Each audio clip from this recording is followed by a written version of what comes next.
welcome you to the last session of Unit 5 Embedded Software Testing, and this is the last theoretical session of the entire embedded software testing.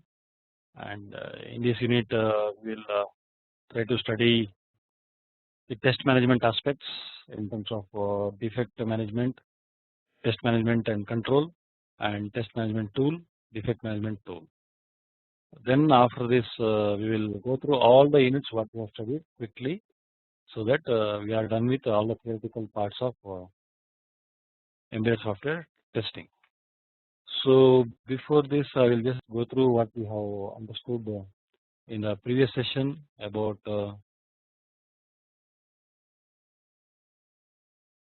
test management. So we had gone through change management, document the change request, analyze the impact, approval is required from CCB is change control board, who will approve for the changes after the analysis is done, and the final approval will be the senior management, and any minor changes will be taken care within the team without highlighting to the higher management. So making of changes will be done through a checkout check-in process, which is nothing but the configuration control process, where we check out, we will take out from the repository, and once we update, all the reviews are done, we are going to check in back so that the new version is created and the changes are available in the repository. So that's how we do the changes onto the corresponding document, code, test aspects, test cases, anything that are part of the test cases, that are part of the configuration items, CIs. Then we are going to close that change, particular change, saying that it is baselined or it is available for the release or delivery. So that is what is the change closure. Then we had gone through incident management. So we understood what is an incident, any significant unplanned event that occurs during the testing or any other event that requires some investigation and resolution of that particular incident. So the incident could be due to a fault, intermittently it has happened, unexpected, so the results are incorrect, test was not performed correctly. So we can raise the issue incident against the unexpected behavior, or it could be self whatever that particular tester or engineer trying to test it as well, because testing may be an incorrect way of doing also, that is also can be called as an incident. So that there is a need for correction of the incident or the resolution for that particular incident. So in incident management, we first identify or detect and record what is that incident about, and details of all that incident.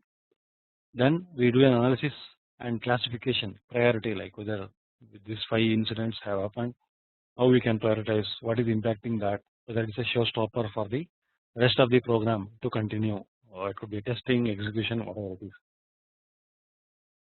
The next one is the investigation and detailed analysis. We will try to investigate what is the cause, where the problem was before that incident had happened, and we try to put a mechanism for recovery, how we can recover that particular incident, whether we can fix that code, fix that design or requirements, or the test approach itself is wrong. All this will be part of the resolution and recovery.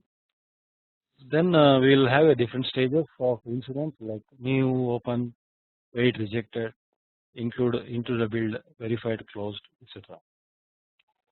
And every revision that we are going to release deliver as an artifact should identify a clear history of what is going on in the particular CI or configuration item. So every configuration item is supposed to have something like this mandatorily, which will identify the particular revision number, why it is, what revision number it has been numbered, and on which date it has been revised, who is the author, who is the reviewer or approval, and what are the changes that particular revision number has undergone. Similarly, upon the next change, we are going to highlight it as revision number 2, 3, 4, like this. Each one will identify clearly. So what is the revised details or updated details or the change details that are undertaken within the particular revision. That's what we do. That is about the revision history, how we are going to mention for each of the CI. Then after understanding the configuration management, incident management and all that, we went through the need of CM tools. So all the testware has to be having identified in a physical location or a particular repository. So to control and manage that, we need CM tool or a configuration management tool such as MKS, UECS dimensions, SVN, etc.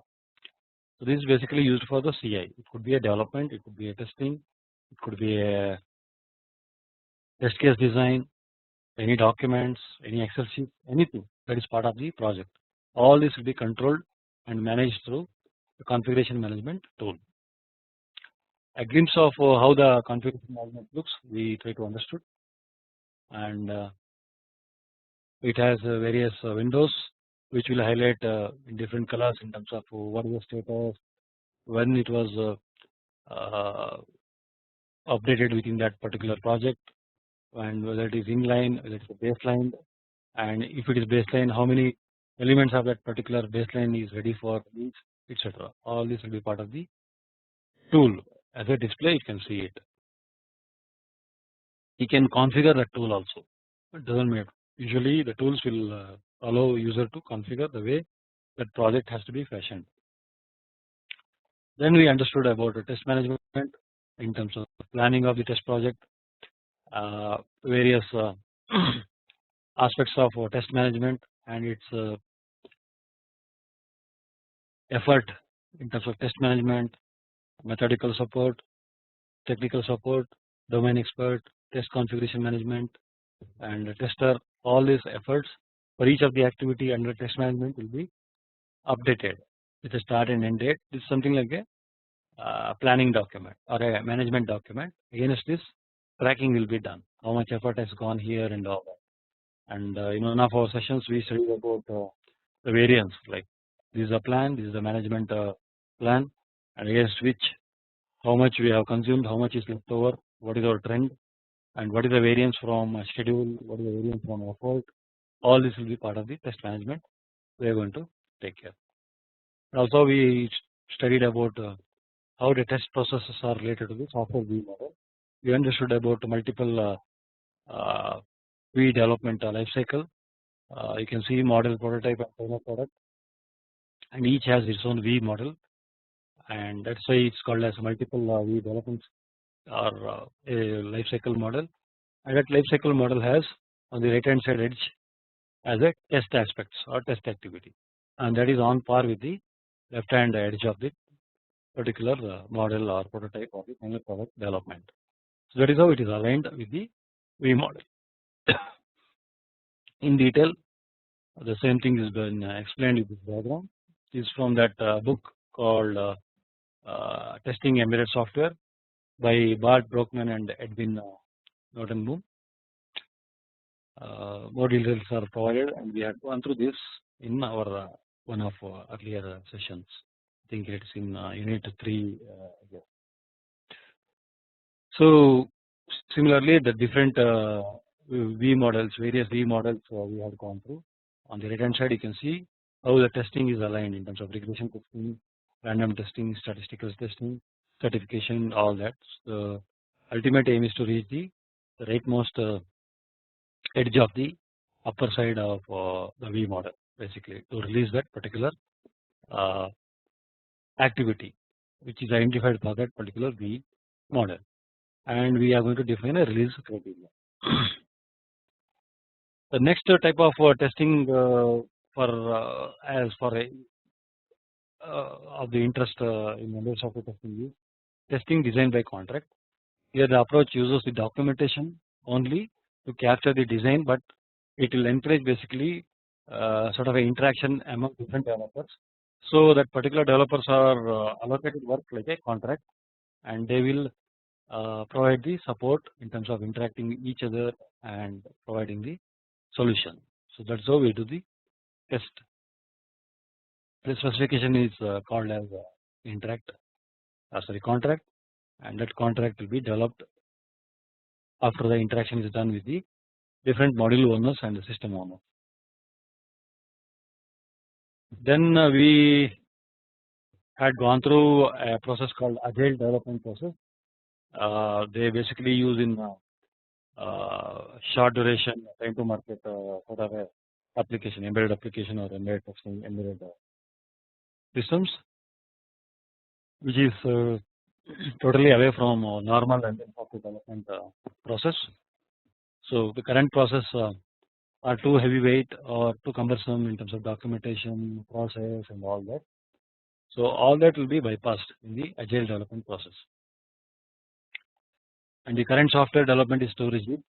It's difficult in terms of changing requirements, incompletion, and short development cycles. All these are very difficult to align with the current model. So the process itself is deviated in terms of doing the agile, where it is totally aligned with the business process or value to the business. Basically, it brings up, and different methods of agile are available, like such as extreme programming, Scrum, like this. So most popular ones are Scrum and XP, extreme programming. So basically, the values are something like individuals and interactions over process and tools, working software over comprehensive documentation, customer collaboration. We take care more in the agile process than the contract negotiation and all that for changes and all that. Responding to change over following a plan. So as soon as the change comes, we are going to start working on that, implementing and all that, instead of going through the plan, process, analysis and all that, because there's no time for all this. So it's a quick process mechanism.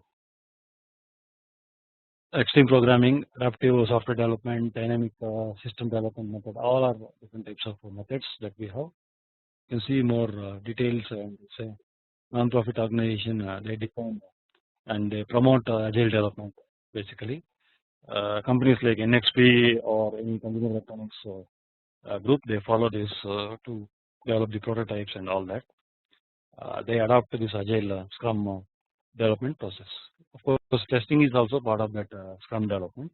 So they will identify their own mechanism to align with the agile development.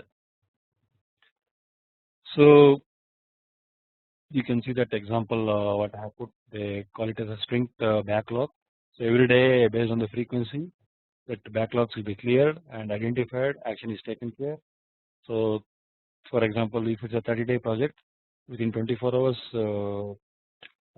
there is an action for each of the development team or the stakeholders. They will try to act on that so that they reach the deadline. As I said, agile testing Scrum process also will be used. There is no specific or dedicated tester in a formal Scrum process. Testing is carried out by the developers with unit testing mechanism. Testing coverage is carried out by the product owner or the client. He takes care of how much covered and all that by seeing the report against the specification. So the testing is taken care by each sprint. Sprint is something like a sprint backlog on a daily basis or whatever it is, as per the definition. And there is the acceptance criteria for each of that, and that will be taken care. The next type of thing is test driven development. So basically, we write the test for a specification, and against that, we will try to develop the project. So basically, the project is oriented towards test test driven. Surrounding the test cases and all that, we are going to develop it. So we write a test case that fails, write just enough code for that to fix that fail mechanism, and we repeat. So the complete testing is taken care and the development is done. Okay. Test management and control. What to do when things happen that affect the test plan? So if there is a hit on the test plan, we are going to definitely work on the test management and we need to control it. So we need to reallocate various resources. We need to change the schedule. We need to change this environment. We need to redefine the entry exit criteria and number of iterations changes we need to take care, and any test suite related changes are there, that also we need to see the effect, and release date also we need to postpone or update it. That's what we had studied in the earlier session 3. Today we'll try to quickly understand the test management in terms of test management tool. So we know that the reallocation of resources, changes to the entire test life cycle artifacts need to be managed and controlled. So that is what we do with the test management tool. So the tool will basically take care of all the artifacts, and it will highlight, and it will provide the tracking mechanism in terms of where we are in the testing project. So that report will be used by the test management, and I will try to adopt as per the strategy that is going to work out for the release. So basically, the test management tools provided by tool vendors offer only the functionality to store test cases, scripts, and scenarios, and sometimes integrate defect management, something like Bugzilla. Test management example I will try to tell you what we had used in one of the projects. The test management identifies test cases, scripts,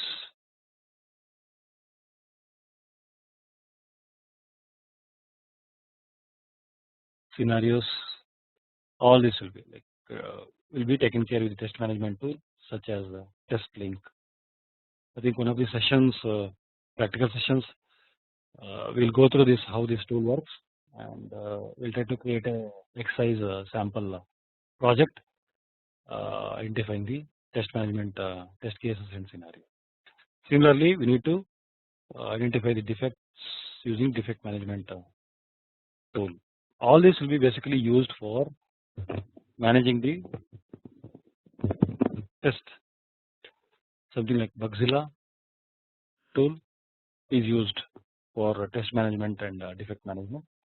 So basically, it offers to store all these artifacts, scripts, scenarios, bugs, and all that, and they don't store plans. So plans test management manager has to see, and this tool will provide the numbers and all that artifacts, and he need to align that against the project schedule. So they have no facilities to store test plans and project schedules, but this type of test management tool is not basically useful and controlling the activities, but they need to be aligned manually by the test manager. That's what they do. But the good thing is the tools will have the ability to link the system requirements to test cases, such as test link. We can link.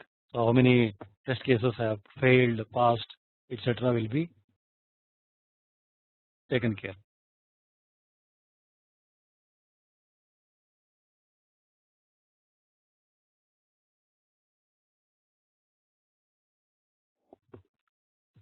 Okay. So these tools offer the ability to keep track of the coverage of test cases, which is very important thing. How many test cases have been done, how many test cases are failing, passes, all that coverage reports against the system requirements or the specification requirements. These tools will provide. In addition, they become very useful if system requirements have changed, or if it changes, the test manager is able to show the impact of these changes and how many test cases we have to execute or re-execute if one requirement changes. So that so those things can be highlighted with the tool basically and reported accordingly. And the showstoppers in terms of any serious issues or any bugs that have been uncovered, all this will be highlighted with the test management tool. The other part, as I said, is a defect management tool, such as Bugzilla can be used. Defects detected during the test process must be collated in an orderly way basically. because all the defects need to be used and controlled. That is where this tool is useful. For a small project, a simple file system with a few control procedures is sufficient. One Excel sheet sort of a document is enough where we will highlight manually. But as we progress throughout the entire project, it may not be sufficient to maintain through simple file system mechanism. We have to live with the complexity, and for that, it's advised to use defect management tools such as Bugzilla. Usually in the industry they have their own tools defined actually. Bugzilla is a royalty free.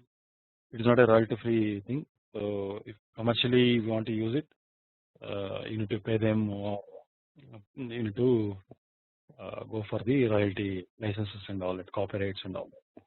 But in general, what happens is the embedded software industry, they use their own in-house tool to maintain the defects and test artifacts, and against that the management will try to correct it and report to the customer and all that.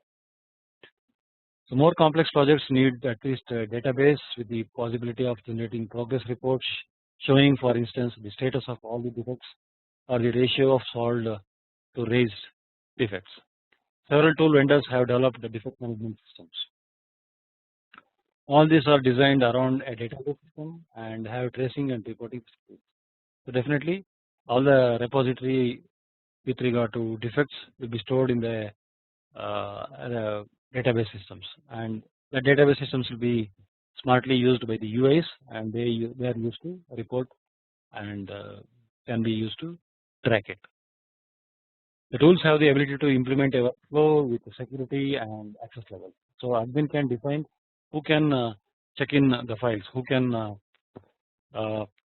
put into the repository, who can update it. So that workflow or the work instructions can be defined, so that the individual having different levels of access, like developers can have access for development level, and testers can have a development cannot have a development access, but they can read, they cannot write, and all this sort of a control mechanisms will be defined by the admin for using the defect management tool. And also as long as that defects are opened, closed, in progress, hold, and we can set up a notification in terms of email facility, and some of them are web enabled. So you can trigger that in the web itself, so that once the stages have been moved, automatically the communication will be happening to the respective stakeholders. The defect management system is used to store defects, trace them, and generate progress and status reports. The tracing and reporting facilities are almost indispensable as control instruments. So very important aspect of the defect management. So with that we come to the conclusion of test management tool and defect management tool in this session. So with this we are going to end the embedded software testing over the last session. So now we will try to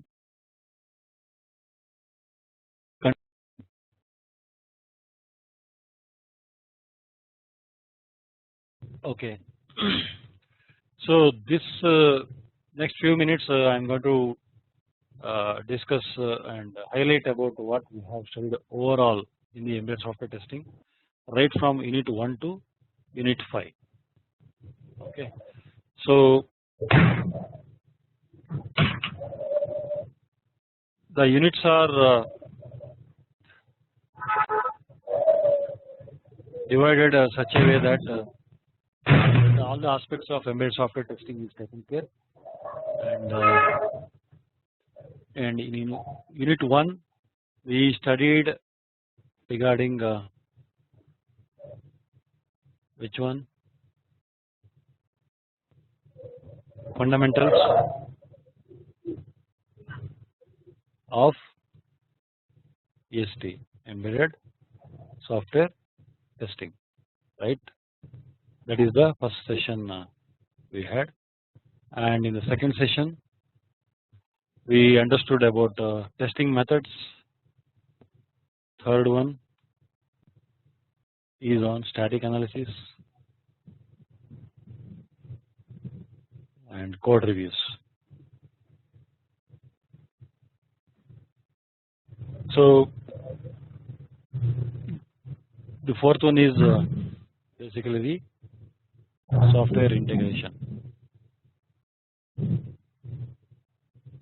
Fifth one is nothing but test management, because these 5 sessions are five units are very important part of the embedded software testing. So that is how it has been. The course has been divided that way. We'll try to go through as a pointers what are the things that we have highlighted in each of this basically. So we started with the fundamentals, then different testing methods, dynamic, white box, black box, and all that. Next one is on the offline part of that, like static analysis, code reviews, type of reviews, and all that. Then we understood about hardware, software integration methods, and regression, and all that. The last one is about the test management in terms of test planning, test life cycle alignment with the development life cycle, and tools that are used for managing the tests as well as the defects. So that is how the entire course is being parted, and we have gone through them. Okay, so in unit 1 it was about the fundamentals of testing. It was an introductory session to embedded software testing, and we had gone through embedded system basics, embedded system environment, embedded C glance, because embedded C code is a specific code, and that is a separate course of course by itself, and we try to understand the basics of that, and compilation, linking, and all that basic parts of that embedded C language and the embedded systems we understood in that class. Why I took embedded C is because most of the 90% of the projects that are there in the world for embedded systems are developed basically using the C language. So that is why it's very important to understand embedded systems basics with the C, embedded C language, and fundamentals about that. Then we had studied about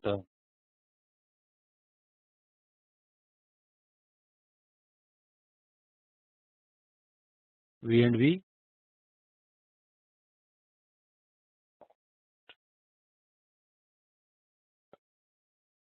validation and verification, cost of embedded software defects. We had seen a graph plotting various stages of embedded systems. We find defects, it will be difficult to control as we progress towards the end of the project. So it has to be fixed in the earlier stages. So that is why we need to have a right sort of a testing mechanism. So that's what we understood about the complexity. Then test process basics.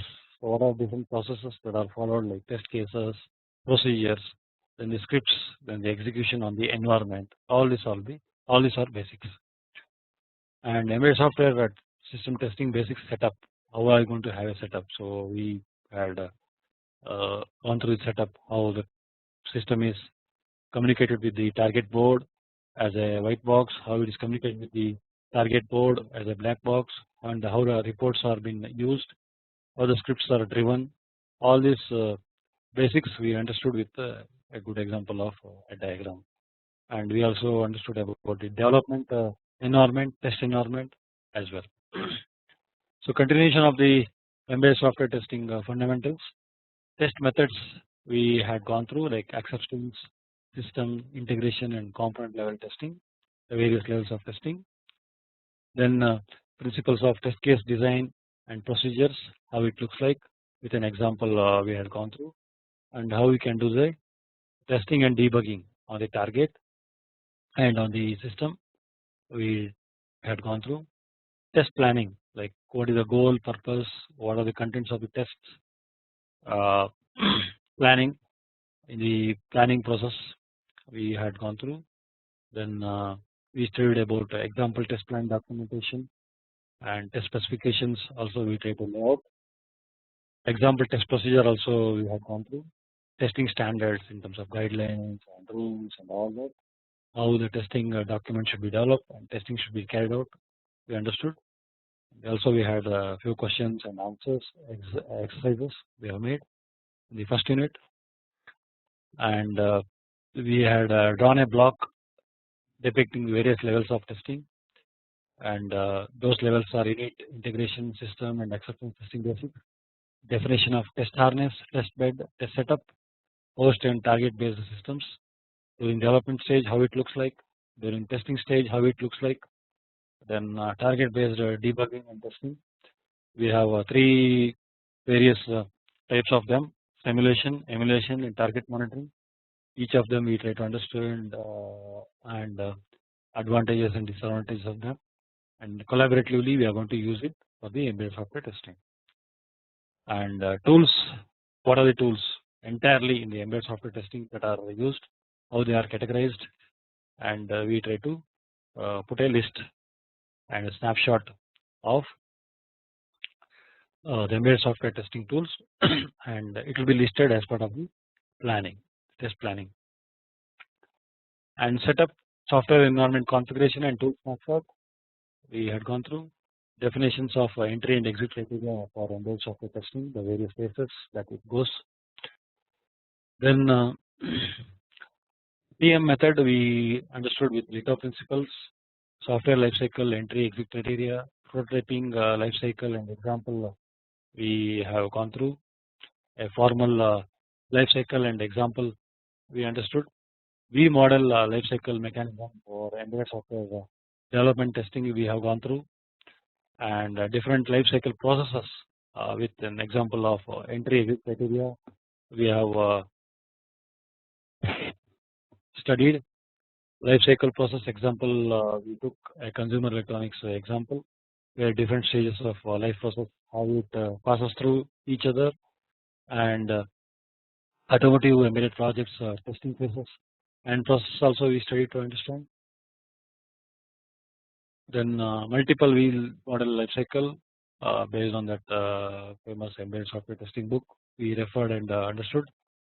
In the same way we also went through the V model, multiple V model test activities, nested multiple V model, testing by an independent team, master test planning, principles of embedded software testing. About I think 10 principles we have studied about embedded software testing, which is highlighted in one of the embedded book. That after that we came to conclusion about the embedded software testing, embedded software systems, basics, setup, planning, and all that. Next we started study on the unit 2 in detail of embedded software testing. The first one being testing methods, and testing methods have the various chapters, various sessions about dynamic testing, static versus dynamic testing context, dynamic testing types, black box, white box techniques, testing techniques, strategy in general and in specific depending on the complexity and the nature of the embedded software testing under test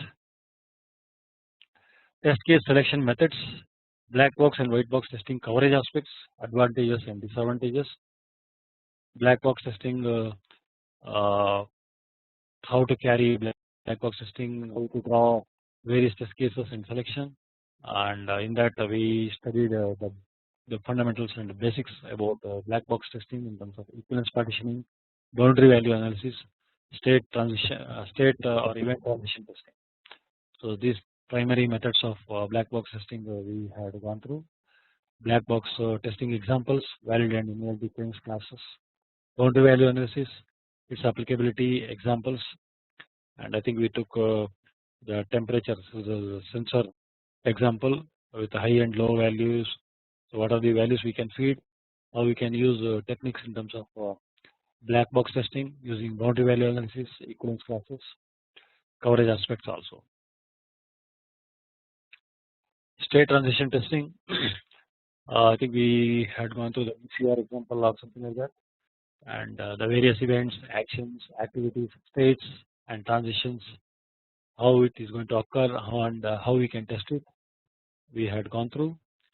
We had an exercise example with a UI embedded instrument, 5 operation methods or modes. In that example, we went through. We try to understand and put the various testing strategy. Test or state transition testing techniques, state event table. We had gone through with an example. Transition tree, legal, illegal, and God test cases for that state events. We see an example of state events and transition testing, transition tree drawn and gone through. The next type of testing method is model based testing. We understood the basics of model based design, model based testing, taxonomy of model based testing. We use the various instruments for that models such as MATLAB and all that, and accordingly we are going to draw test strategy for that particular model, and we are going to take care of the testing aspects of the model based design.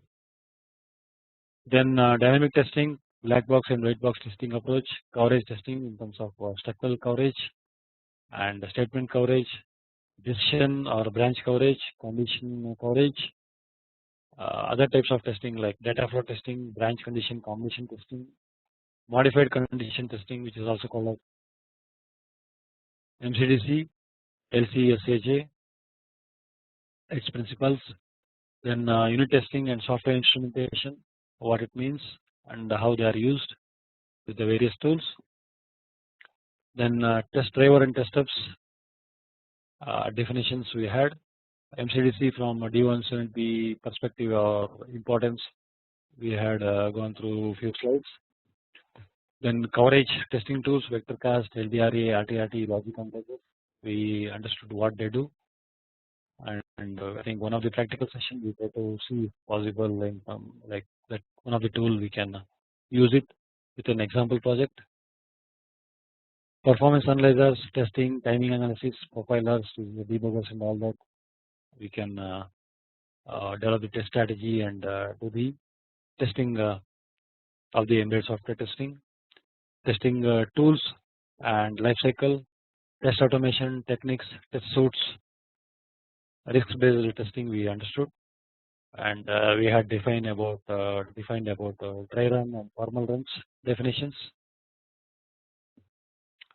The next one is the third unit, which is about static analysis and code reviews, where we do static testing and analysis, reviews, inspection, and all that. And we had drawn differences between static testing and dynamic testing. Both are complementing each other. Both are needed. Static analysis has control coupling, data coupling, static matrix analysis, AKB complexity, cyclomatic complexity is called out, and few examples we had gone through with a call tree example generated from the tool, and lines of code or the execution, fan in, fan out, nesting levels in terms of generating the metrics, static analysis tools like understand for C++, polyspace, coverity, QAC, Cantata, LDRA, testbed, etc. They are used. Mr. Rule Checker, PC Lint, Logiscope Rule Checker are used for seeing the report of the particular embedded software testing aspects in terms of code, how they are used. Call tree analysis, worst case execution tree analysis, stack analysis, stack overflow, and coding standards and rules which are applied in the embedded software development will be checked in the tools and they reported. And test metrics, quantification, test metrics lifecycle, metrics types, software testing metrics in terms of various metrics that are being generated for embedded software testing, and defect acceptance, defect rejection, execution productivity, test efficiency, defect severity index, automation coverage, effort variance, schedule variance, scope change. All these definitions we had. Metric representation, how they are being reported on a daily basis, weekly basis, and trend charts, how they are shown into the higher management of the customers. It's a burn down chart. Suppose the next set of activities is going to take 1 month, and how are you going to reach that 1 month? Using the burn down chart, we are going to predict and report, and as we progress we are going to update it and report it. And the metrics capture tool, there are various tools that are used for managing the test aspects, defects aspects and all that. Defect management such as Bugzilla is being used. The next unit is about software integration testing, which is also an important part of the software testing. We had defined about integration testing. What is integration? Definitions of system integration, system hardware integration, system software integration, where we use the software module. In system hardware integration, we use hardware and software together. We are going to build and integrate and test it. And types of embedded software integration testing: big bang, bottom up, top down. And considerations for integration testing and its importance we studied. Integration test strategy, comparison of various strategies like top down, bottom up, big bang and all that we had gone through. We had a comparison about it. Then hybrid integration test strategy, which combines both the top down as well as the bottom up integration test approach. Then we have a centralized integration, layer integration, client server integration, collaboration integration, etc. Based on the type of or the nature of the project, we are going to decide and do the software integration testing. Then integration testing environment, how it looks like: system integration test, integration from use case perspective, specifically used in UML type of projects, and we use that use cases to generate the test cases. Then we had gone through regression testing, which is nothing but retesting and regression testing. Definition of regression testing: test strategy, test areas, test automation in terms of batch execution and processing, change analysis and relative importance. Use case example we had seen, prioritizing regression test cases, and what is the basis for doing that priority and all that we had gone through. Test case maintenance, because very important, because once the embedded software testing, basic testing is done, it is bound to update or modify over a period. And how are you going to maintain it, the project? What are these steps that are involved for maintaining it?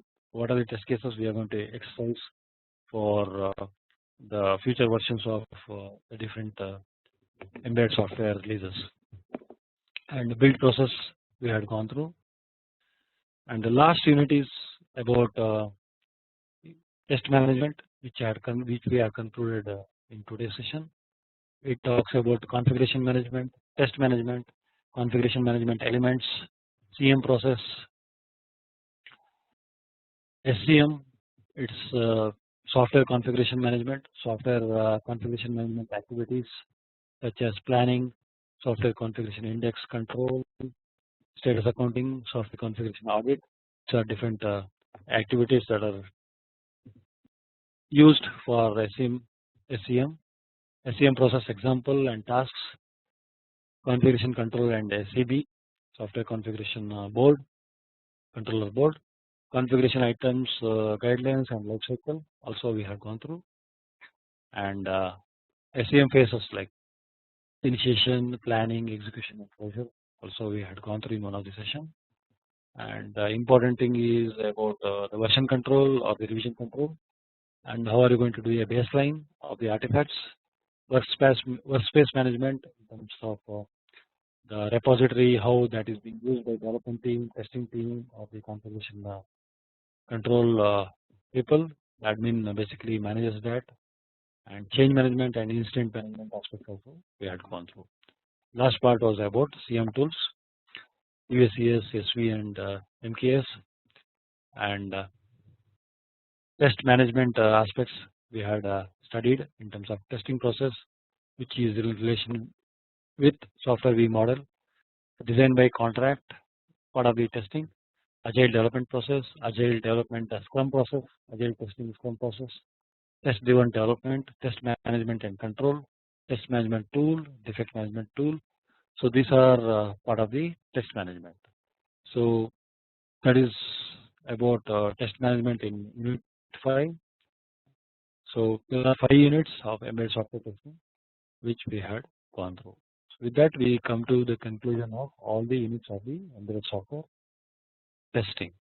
So in the next 4 or 5 sessions we will try to cover up the practical aspects of embedded software testing. We will divide accordingly the various elements that are used for embedded software testing in terms of practicality. Okay.